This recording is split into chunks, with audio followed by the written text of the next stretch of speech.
benvenuti. Oggi con Capoluoghi vi portiamo alla scoperta della bellissima Vicenza, città del Palladio. Il comune si trova a 39 metri sul livello del mare e conta 112.000 abitanti. Tra i tanti riconoscimenti, Vicenza è anche patrimonio dell'UNESCO. Nel corso del programma scopriremo tante cose belle. Iniziamo il nostro itinerario con il sindaco Francesco Rucco.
Vicenza è una città bellissima, una città a dimensione d'uomo, una città pulita, ordinata, la città del Palladio. Dal punto di vista architettonico un vero gioiello che invito tutti a visitare. La Piazza dei Signori è, diciamo così, la piazza principale. Le piazze sono, diciamo, una caratteristica di questo territorio perché poi si animano e i cittadini le frequentano sempre molto volentieri.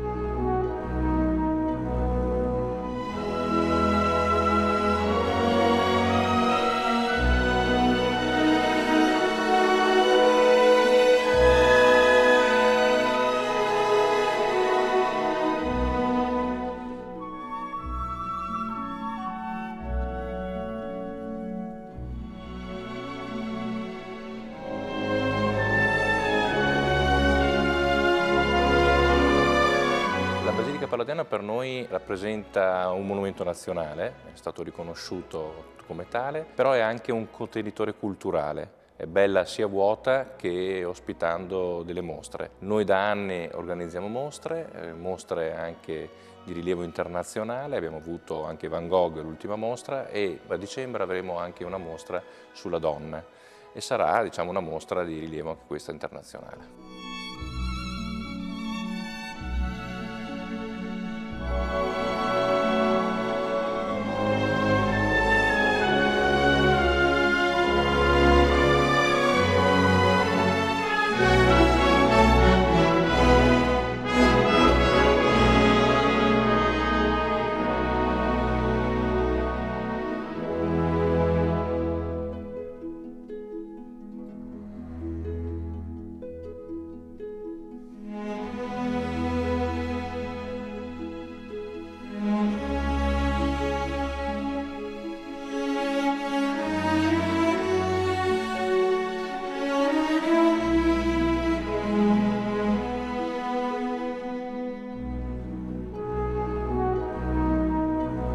Il Teatro Olimpico è il teatro coperto più antico al mondo, è un gioiello che invito tutti a visitare, dove si svolgono concerti, prosa, teatro e in particolare i cosiddetti classici. Nacque nel 1500, nel periodo del Rinascimento, con la prima opera che fu l'Edipo Re.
Monteberico è, diciamo così, la nostra Montmartre vicentina. Mi piace avvicinare Monteberico a Montmartre come esempio. È una basilica che abbiamo dedicato noi vicentini alla Madonna di Monteberico perché ci salvò naturalmente dalla peste tanti secoli fa, e stiamo valorizzando il rapporto con i frati di Monteberico per sviluppare il turismo religioso, unendo turismo culturale a turismo religioso, metterli insieme in uno scambio, diciamo, di natura proprio culturale e turistica.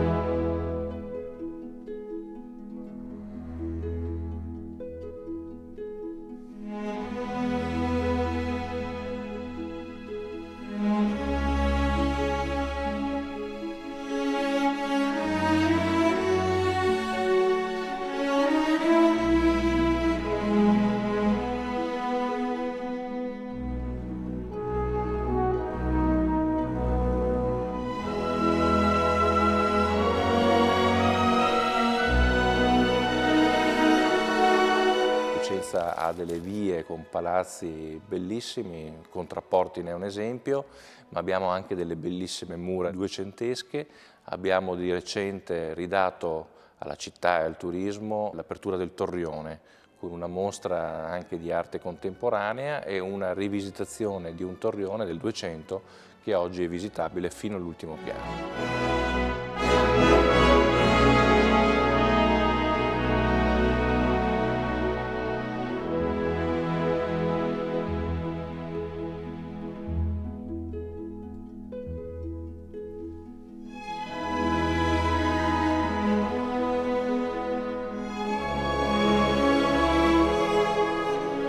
Vicenza è la mia patria, è la patria di tutti i vicentini che nei secoli hanno sempre salvaguardato il proprio territorio. Il vicentino in particolare è un gran lavoratore, sono moltissimi imprenditori, artigiani, commercianti che amano la propria terra e lo fanno con assoluta dedizione. La bandiera di Vicenza riporta lo stemma della città, quindi la vicentinità, e poi due medaglie d'oro importanti, una in ricordo del sacrificio dei vicentini durante il Risorgimento del 1848 e poi la resistenza durante la Seconda Guerra Mondiale che portò alla liberazione appunto dell'Italia e quindi anche di Vicenza. Il consiglio che posso dare a un visitatore che arriva a Vicenza è quello innanzitutto di conoscere i vicentini, la loro accoglienza, e poi visitare la città in ogni suo angolo, perché ogni angolo è un angolo che racconta storia, dall'epoca romana fino ai tempi più moderni, passando per il Rinascimento palladiano.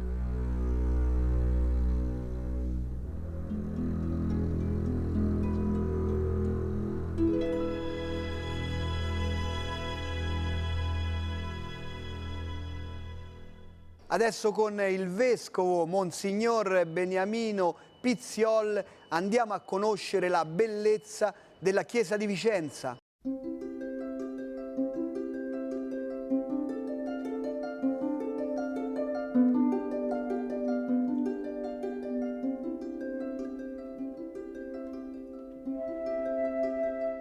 Prima della bellezza della chiesa vorrei dire la bellezza della diocesi di Vicenza, che è tra le più grandi in Italia, tra le prime 10 per numero di abitanti, numero di parrocchie e numero anche di presbiteri. Gli abitanti sono quasi 870-890 mila e le parrocchie 355 e i sacerdoti oltre 400, sono esattamente 431. E ci sono delle caratteristiche particolari in questa diocesi che io chiamo i geni del DNA, del patrimonio genetico della diocesi di Vicenza. Una, prima di tutto, è la dimensione missionaria. Noi abbiamo in questo momento 600 missionari, non solo sacerdoti, anzi sono una minima parte sacerdoti, ma religiosi, religiose, laici, famiglie in tutto il mondo. Poi c'è quella mariana. La devozione a Maria è presente capillarmente in quasi tutte le parrocchie, ma evidentemente in riferimento alla Madonna di Monteberico, che col suo manto sembra quasi coprire tutta la diocesi.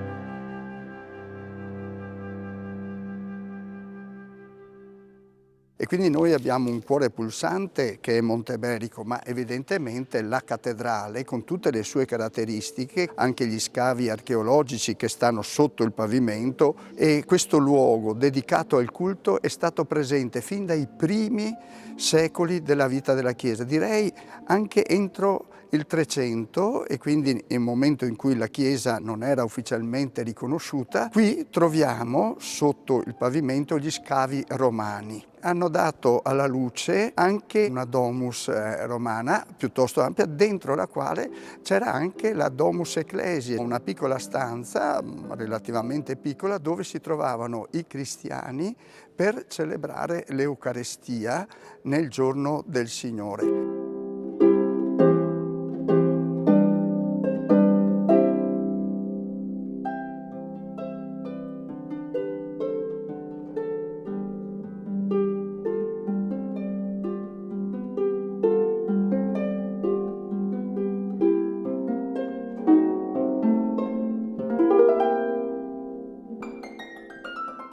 Poi lì abbiamo anche 4 riferimenti ad altre costruzioni fino al XIII secolo, e poi da lì comincia lentamente, con tutte le modifiche, questa è un po' di stile anche gotico, la cattedrale. Quindi vuol dire che il luogo di culto del territorio della diocesi di Vicenza è sempre rimasto qui.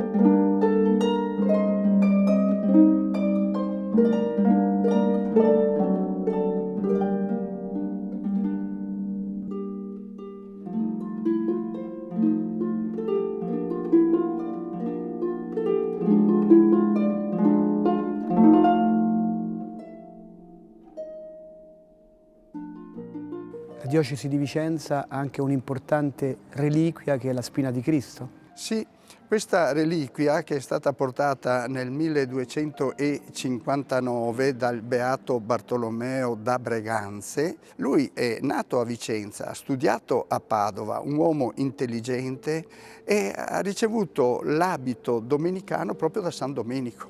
Quindi lui un domenicano.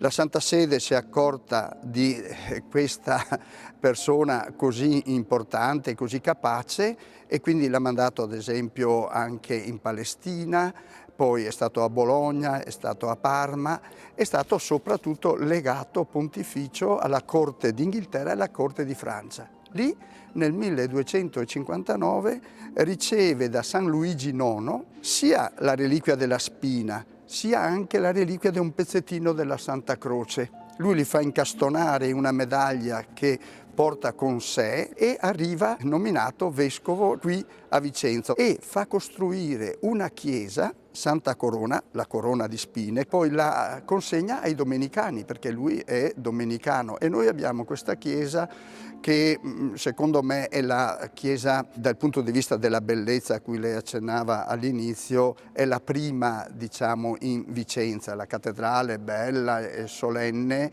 ma dal punto di vista, ad esempio c'è un dipinto del Bellini del battesimo di Gesù, e poi lo stesso altare. Lì si vanno a vedere tutti gli intarsi in marmo che rappresentano le scene bibliche, e si potrebbe dire una catechesi sull'Eucarestia, e presentata ai ragazzi attorno a quell'altare diventa di un'estrema efficacia. Poi accanto a questa ce n'è un'altra molto bella che è qui vicina, che è quella di San Lorenzo, dove sono stati per tanto tempo anche i conventuali.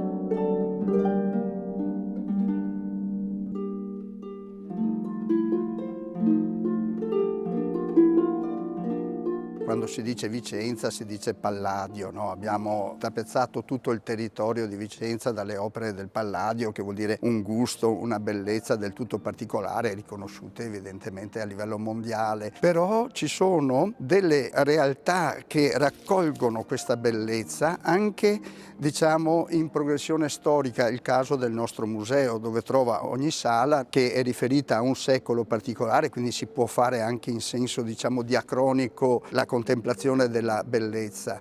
Lì sono confluite, soprattutto per un mio predecessore, che è Monsignor Pietro Nonis, sia cose che lui, girando il mondo, aveva raccolto, e ci sono proprio anche delle sezioni che lo riguardano. Quel museo ho voluto dedicarlo proprio a questo vescovo Nonis, e lì potremmo dire che è un concentrato di bellezza, ma tutto questo territorio attorno alla cattedrale, questa si chiama Piazza Duomo, noi troviamo il criptoportico, perché sotto troviamo la realtà romana.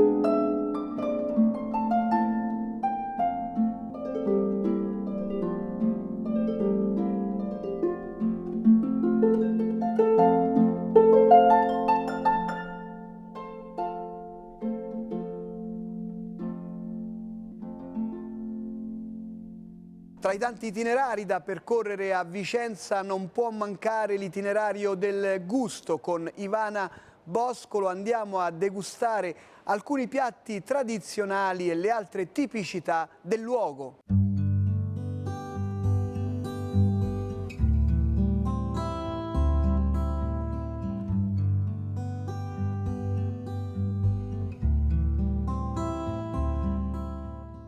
Siamo alla Gastronomia Il Ceppo, nel cuore di Vicenza, in pieno corso Palladio, quindi nel centro storico, tra il Teatro Olimpico e la Piazza dei Signori. La gastronomia, già di seconda generazione e da 50 anni, propone piatti del territorio già pronti, assieme alla salumeria, ai formaggi e a una proposta di molteplici vini.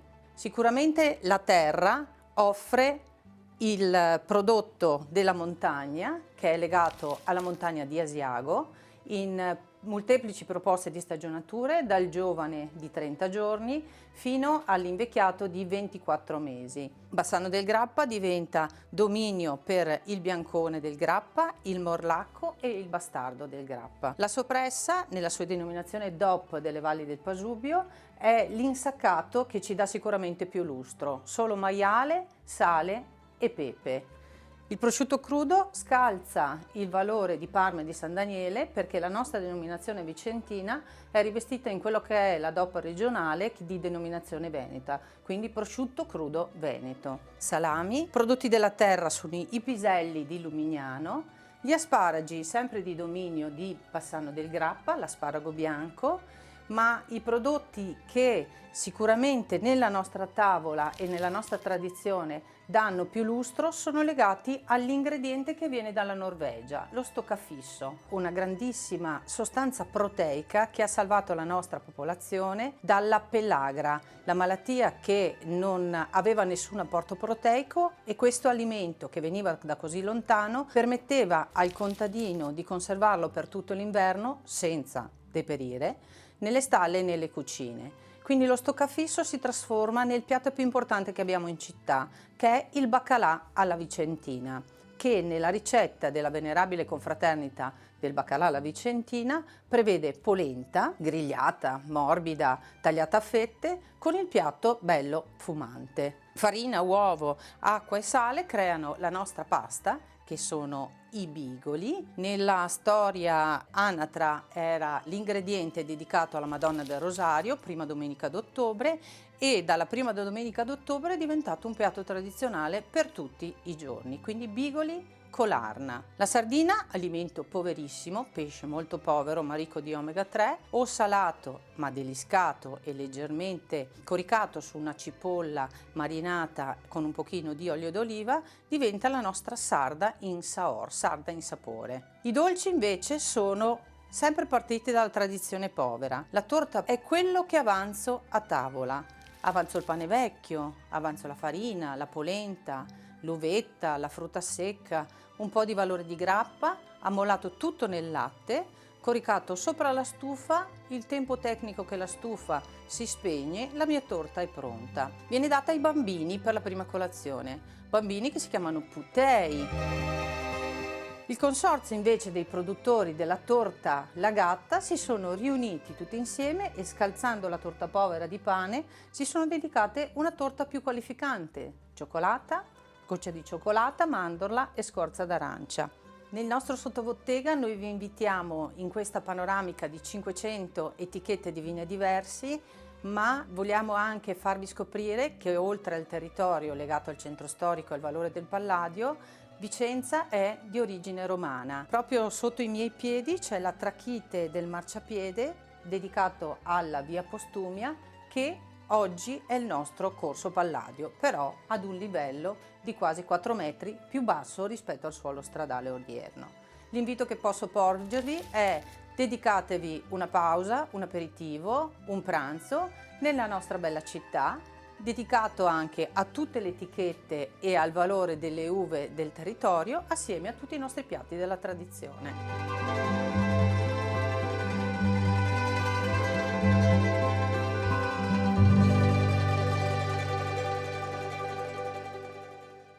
Con Sara Danese andiamo a visitare il Palladio Museum, che racconta la storia del grande architetto vicentino Andrea Palladio.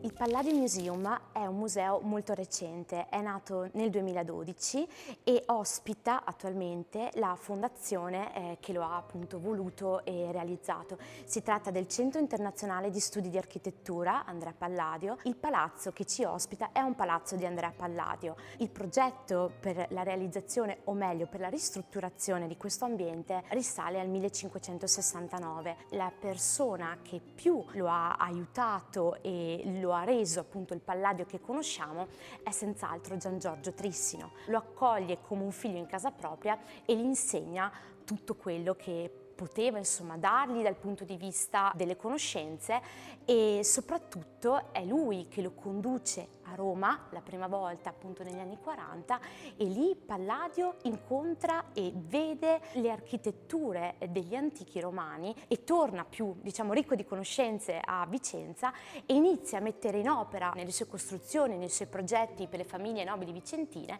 quelli che erano i criteri costruttivi della Roma antica. Ospitiamo in questa sede una serie di pubblicazioni antiche, ovviamente originali, tra i quali i 4 libri dell'architettura di Andrea Palladio.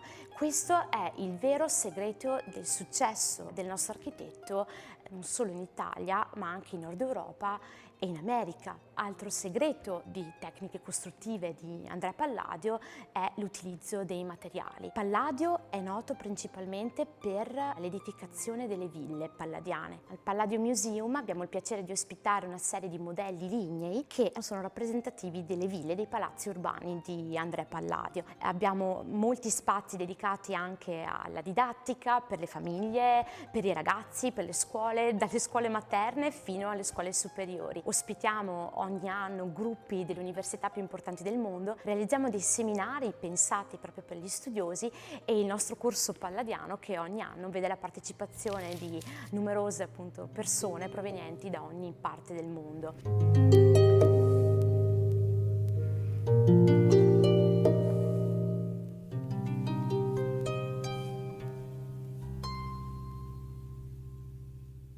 Con Don Raimondo Sinibaldi, direttore dell'ufficio pellegrinaggi della diocesi di Vicenza, andiamo a conoscere i luoghi più significativi presenti sul tratto della Romea Strata che attraversa la città.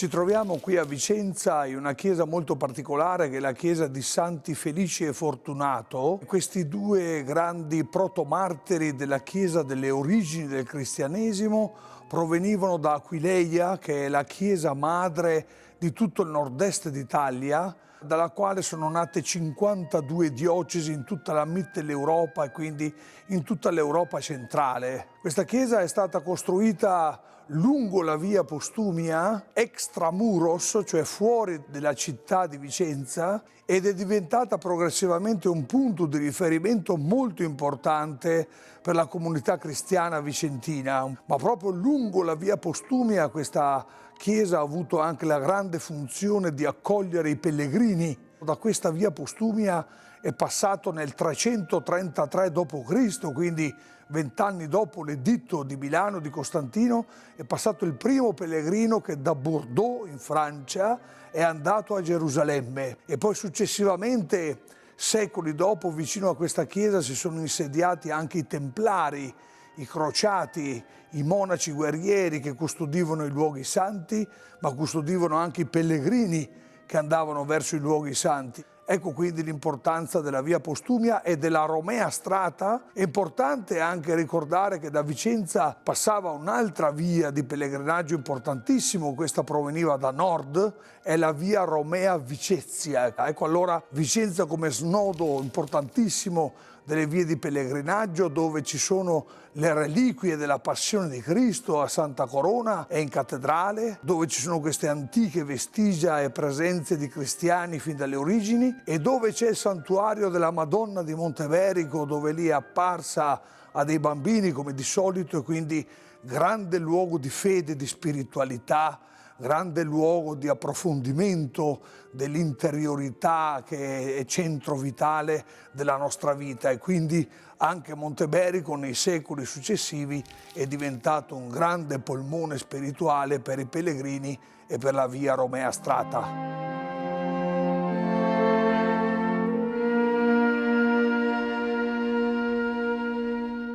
Vicenza vi aspetta con i suoi tanti itinerari. Per rivedere tutte le puntate consultate il nostro sito. Buone passeggiate a Vicenza, città del Palladio. Ciao!